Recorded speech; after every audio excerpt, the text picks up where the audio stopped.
Shalom, salam sejahtera saudara-saudara yang dikasihi dalam Kristus. Kembali kita bertemu dalam renungan harian kita. Hari ini kita akan berbicara tentang tema yang luar biasa untuk kita nikmati bersama, yaitu janji Roh Kudus yang tertulis dalam Yohanes 14 ayat 16.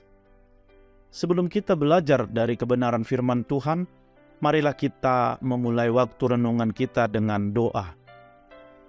Ya Allah Bapa yang penuh kasih, terima kasih atas kesempatan yang Engkau berikan kepada kami untuk kembali memperoleh hikmat dan pengajaran dari firman-Mu.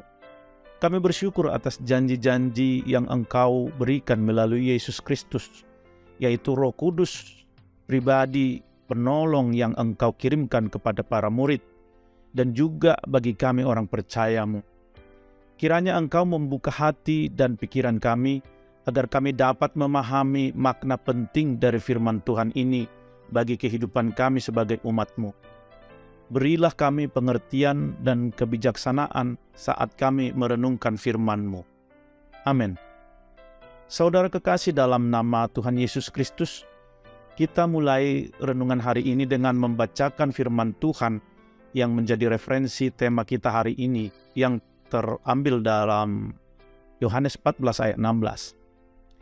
Aku akan minta kepada Bapa, dan Ia akan memberikan kepadamu seorang penolong yang lain, supaya Ia menyertai kamu selama-lamanya.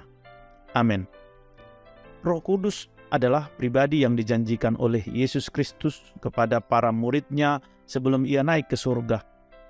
Janji ini bukanlah sesuatu yang biasa, tetapi memiliki arti yang sangat penting bagi kehidupan kita sebagai umat-Nya. Pertama-tama, kehadiran Roh Kudus adalah janji Yesus untuk tidak meninggalkan kita sendirian. Saat Yesus berbicara dengan para murid-Nya, Ia mengetahui bahwa mereka akan menghadapi tantangan dan kesulitan setelah Ia pergi. Oleh karena itu, Ia memberikan janji bahwa Roh Kudus akan menyertai mereka selama-lamanya. Roh Kudus adalah penolong yang hadir untuk memberikan kekuatan, hikmat, dan penghiburan dalam setiap perjalanan hidup kita. Selanjutnya, Roh Kudus adalah sumber kebenaran dan pengajaran. Yesus mengatakan kepada para murid bahwa Roh Kudus akan mengajarkan segala sesuatu kepada mereka dan mengingatkan mereka akan semua yang telah Ia ajarkan. Roh Kudus membawa kita kepada pemahaman yang lebih dalam tentang firman Tuhan dan membimbing kita dalam hidup yang benar di hadapan-Nya. Selain itu, Roh Kudus memberikan karunia-karunia rohani kepada setiap anak Allah. Ia menganugerahkan beragam karunia seperti hikmat, iman, pelayanan, penyembuhan, dan lain-lain.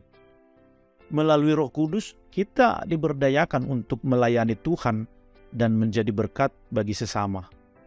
Kehadiran Roh Kudus adalah jaminan pewarisan kita sebagai anak-anak Allah. Dalam surat Paulus kepada jemaat di Efesus, ia menyebutkan bahwa Roh Kudus adalah tanda jaminan pewarisan kita sampai saat kedatangannya yang kemudian. Roh Kudus adalah jaminan bahwa kita adalah milik Allah dan bahwa kita akan menerima warisan kekalnya. Marilah kita berdoa. Ya Allah Bapa yang penuh kasih, terima kasih atas janji-janji yang Engkau berikan melalui Yesus Kristus mengenai pribadi Roh Kudus. Kiranya Roh-Mu hadir dalam hidup kami dan memberikan kekuatan, pengertian, dan hikmat yang kami butuhkan dalam perjalanan kami sebagai umat-Mu. Bimbinglah kami dalam pemahaman yang lebih dalam tentang firman-Mu dan karunia-karunia yang Engkau anugerahkan. Kiranya kami hidup dalam Roh-Mu dan menjadi saksi-saksi yang setia bagi kemuliaan-Mu. Amin. Terima kasih saudara-saudara atas waktu yang kita sediakan bersama dalam renungan hari ini. Semoga firman Tuhan yang kita renungkan memberkati dan membimbing hidup kita. Marilah kita terus merenungkan janji-janjinya dan hidup dalam kuasa Roh Kudus. Sampai jumpa lagi di renungan harian berikutnya. Tuhan Yesus memberkati dan menyertai setiap langkah hidup kita. Amin.